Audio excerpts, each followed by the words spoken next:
하나님의 손길 먼저 예레미야 18장을 읽으십시오. 농로 3절 농로는 토기를 만드는 도구로 수직으로 된 굴대 위 아래의 돌판을 하나씩 연결한 것으로 아래 돌판을 발로 굴리고 위 돌판에는 점토를 올려놓고 그것을 빚어 토기를 만드는 도구입니다. 레바논의 눈이 어찌들의 바위를 떠나겠으며 14절 레바논 높은 산의 눈이 녹은 물은 들판의 바위에 늘 흐른다는 사실을 나타내는 것으로 변하지 않는 자연현상과 하나님 앞에서 변해버린 이스라엘을 대조하는 표현입니다. 옛길과 겹길 15절 여기서 길은 이스라엘 백성이 살아가는 방식 혹은 태도를 가리키는 말로 우상숭배로 인해 바른 길에서 벗어나 엉뚱하고 잘못된 길로 가게 되었음을 보여줍니다.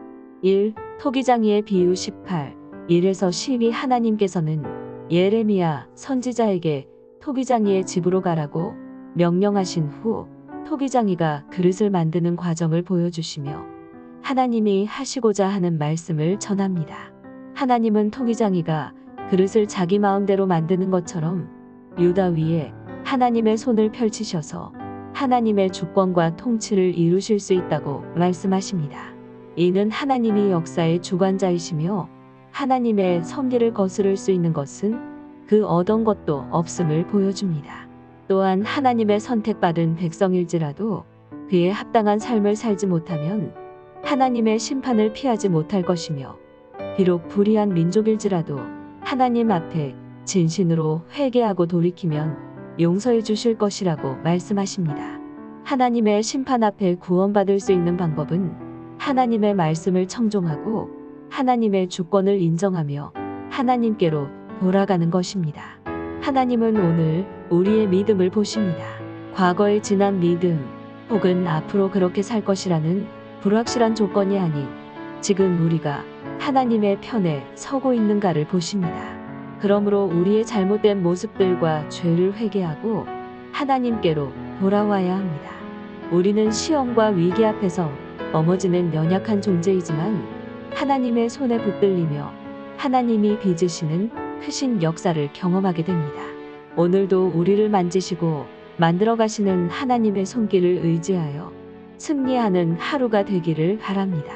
2. 이스라엘이 가증한 일을 행하다 18, 13에서 17 이스라엘은 하나님 보시기에 변덕스럽습니다. 하나님 한 분만을 온전히 섬기지 못한 채 늘 하나님을 잊고 헛된 우상들을 의지했습니다. 그러나 하나님을 잊어버린 삶의 끝은 멸망과 수치이며 그때는 하나님도 외면하실 것이라 경고하십니다. 그들을 넘어뜨리는 잘못된 삶의 방식을 속히 버리는 것이 구원의 길입니다. 하나님의 백성에게는 마땅히 살아야 할 삶의 방식이 있습니다. 하나님의 말씀을 듣고 순종하는 것입니다. 이스라엘이 하나님을 잊었다는 것은 말씀을 잊었다는 의미입니다. 말씀 없는 삶은 하나님에 대한 암과 지식, 사랑과 순종도 없습니다.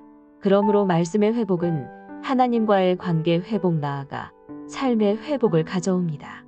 우리의 삶을 늘 하나님의 말씀으로 채워가십시오.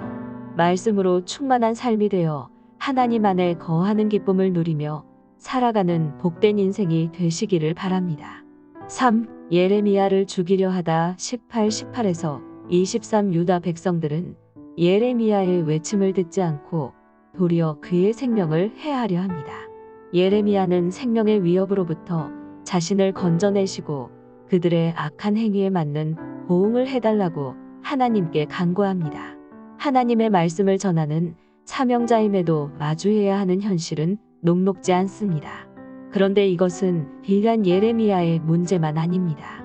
우리는 요셉, 엘리야, 다윗 등과 같이 믿음의 사람들이 겪어야 했던 어려움을 잘 알고 있습니다.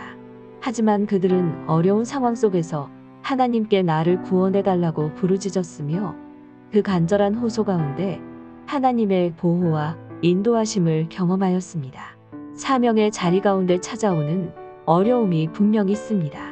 하지만 믿음의 사람은 그 어려움 앞에 좌절하고 낙심하기보다는 하나님의 도우심을 구하여 결국 회복과 승리를 경험합니다.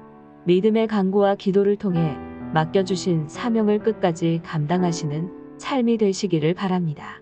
믿음이란 계단 끝이 보이지 않을 때도 첫걸음을 내딛는 것이다. 마틴 루터 킹